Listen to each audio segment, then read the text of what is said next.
La drague directe, pure et dure, pas de censure. Bienvenue dans le Coach Drague Podcast. Que faire quand la fille refuse ta proposition de rendez-vous? Vous vous envoyez des messages. À un moment, tu te dis « c'est bon, je dois lui proposer le rendez-vous ». C'est ce que tu fais. Tu lui envoies un message dans lequel tu lui proposes un rendez-vous et elle refuse ou elle esquive sans faire de contre-proposition. Que faire? Que répondre? Comment réagir? C'est ce que nous allons voir dans cet épisode du Coach Drague Podcast. Chers auditeurs, voici une petite étude de cas. Nous sommes sur Tinder. Je suis en train de chatter avec une fille. Et à un moment donné, je me dis, c'est bon, il faut que je lui propose le rencard. Et c'est ce que je fais. Je lui envoie un message et dans ce message, je lui propose qu'on se voit samedi prochain. Elle répond qu'elle ne peut pas. Elle doit aller à un mariage. Et elle ne fait pas de contre-proposition. L'exemple suivant est un exemple de ce qu'il ne faut surtout pas faire. C'est une erreur de débutant. Et crois-moi, j'ai vu pas mal de débutants envoyer ce genre de message. Pourquoi est-ce une erreur? Car le message est trop long, trop compatissant, trop gentil, trop lèche-cul, tu vas comprendre. Début du message. Pas de souci, je comprends. Un mariage est un événement important. Tu dois y être présente, surtout si c'est le mariage d'une amie proche ou d'un membre de la famille. Sinon, quand serais-tu disponible? Le week-end d'après, ça te va? Bise. Fin du message. Exagéré, cher auditeur, et pourtant, encore une fois, c'est le genre de message que les débutants envoient aux filles. Pourquoi est-ce que c'est une erreur? Pourquoi est-ce que ce message n'est pas un bon message? Premièrement, encore une fois, il est trop long. Deuxièmement, trop lèche-cul. Troisièmement, le mec, on sent à travers le message qu'il cherche le rapport, il cherche la connexion. Et ça implique qu'il met la fille sur un piédestal. Ça implique qu'il se voit comme étant inférieur. Réfléchis à ça. Celui qui cherche la connexion est celui qui se trouve dans la position de faiblesse. Pourquoi? Réfléchis, cher auditeur. C'est quelque chose de très subtil, mais c'est quelque chose qu'on retrouve dans toutes les interactions sociales. Je vais te donner un exemple. C'est qui cherche la connexion? C'est le fan ou c'est la star? C'est qui va vers l'autre? Souvent, c'est le fan qui va vers la star. Tu vois, il y a une différence de statut. Il y a une différence de pouvoir. Quatrièmement, avec ce message, le mec renforce la dynamique « je te suis », tu me fuis. Avec ce genre de message, le mec renforce le déséquilibre. Il fait pencher la balance encore plus en sa défaveur. Il a proposé le rendez-vous, la fille a refusé. Donc, en proposant le rendez-vous, il fait un pas en avant vers la fille. Donc, il la suit. La fille refuse, elle fuit. Et le mec, dans le message d'après, il continue à la suivre en lui demandant quand est-ce qu'elle est dispo, est-ce que le week-end d'après, ça lui va. Et voilà, donc il renforce le déséquilibre. Dernier point, avec ce genre de message, la fille sent que le mec ne pose pas de challenge, elle sent qu'il est acquis et instinctivement, elle va perdre son intérêt et son attirance. Voici maintenant ce que moi j'ai envoyé. Début du message. Tu m'as l'air d'une fille chouette et physiquement, tu es vraiment mon genre. Je veux te voir samedi, tu n'es pas dispo. Élise, comment est-ce qu'on peut arranger ça? Fin du message. Qu'est-ce que ça a donné? Quelques instants plus tard, elle m'a répondu avec une longue tartine. Pour résumer, elle m'a fait comprendre qu'elle n'est pas insensible à ce genre de compliments et on devrait essayer de trouver une date ensemble. Pourquoi ce message est-il si puissant?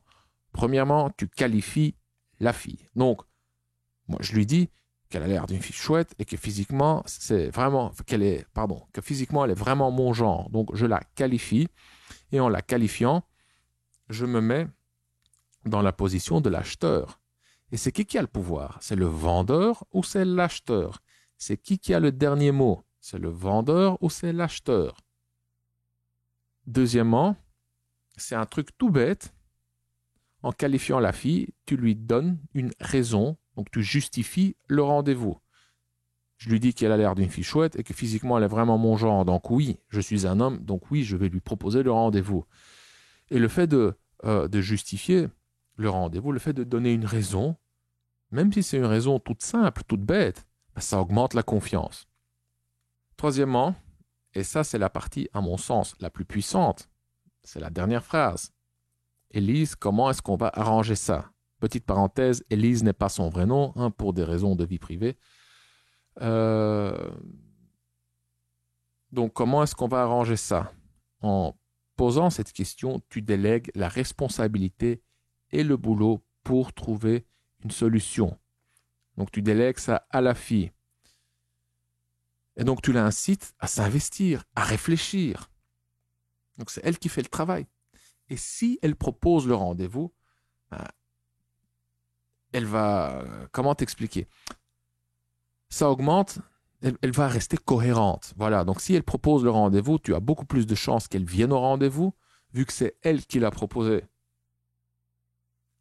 En plus, en déléguant le travail, en lui posant la question « Comment est-ce qu'on va arranger ça ?»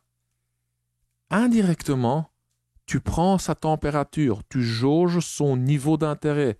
Donc, en lui posant la question « Comment est-ce qu'on va arranger ça ?» elle va réfléchir, elle va te répondre. Et à sa réponse, tu vas voir, et souvent très clairement, où vous en êtes dans l'interaction.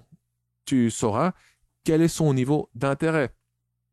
Et le dernier point, avec ce genre de message, tu évites justement de t'enfoncer encore plus en proposant une autre date.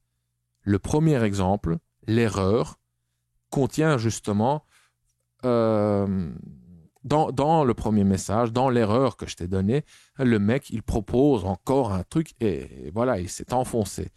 Avec la solution que je viens de te donner, tu évites justement de t'enfoncer en proposant une autre date. Voilà, cher auditeur, c'est tout. C'était un podcast rapide, court, contenant une technique bien concrète. Et tu sais, cette phrase, ce message, tu peux l'utiliser. N'hésite pas à le copier-coller. Et je me suis inspiré de ce message du bouquin de Chris Voss, Never Split the Difference. C'est un message sur la négociation. J'en ai parlé déjà dans plusieurs épisodes du Coach Drague Podcast. Et cette petite phrase, comment est-ce qu'on va arranger ça? Elle est tellement puissante. Je l'ai déjà utilisée dans différents contextes. Je vais te laisser les liens vers les autres podcasts qui parlent de... les autres podcasts dans lesquels je parle de cette même phrase. Donc, je vais te laisser le lien vers ces podcasts en dessous de ce podcast dans la description. Pour aller plus loin, jette un coup d'œil à la formation Le Script. Le Script, c'est la Bible du game direct structuré. Que dire, comment le dire, quand le dire et où le dire pour aborder, plaire, séduire et conclure. Le script est constitué de 7 modules. Un module sur la drague de rue, un module sur la drague en soirée, la drague en ligne, la drague via le smartphone, un module sur le rendez-vous, etc. Et pour chaque environnement, donc la rue, les bars, le smartphone, la drague en ligne, le rendez-vous, etc., tu recevras des phrases toutes faites pour passer de l'approche à la conclusion. Tu ne sais pas quoi dire pour séduire une fille, le script te donne la solution. Tu trouveras le lien en dessous de ce podcast dans la description. Et pour terminer, cher auditeur, si tu as aimé cet épisode du Coach Drague Podcast et si tu souhaites donner un coup de pouce au Coach Drague Podcast, la meilleure chose que tu puisses faire, c'est de laisser une évaluation de 5 étoiles sur iTunes. Ça ne prend que 30 secondes environ. Si tu ne sais pas comment laisser une évaluation sur iTunes, alors consulte les instructions en images, étape par étape, en dessous de ce podcast, sur le site du Coach Drague Podcast. L'adresse du site est coachdrague.com/podcast. Ton évaluation est importante car comme ça tu aides les mecs comme toi et moi à découvrir le Coach Drague Podcast plus facilement. Je suis Consti de coachdrague.com.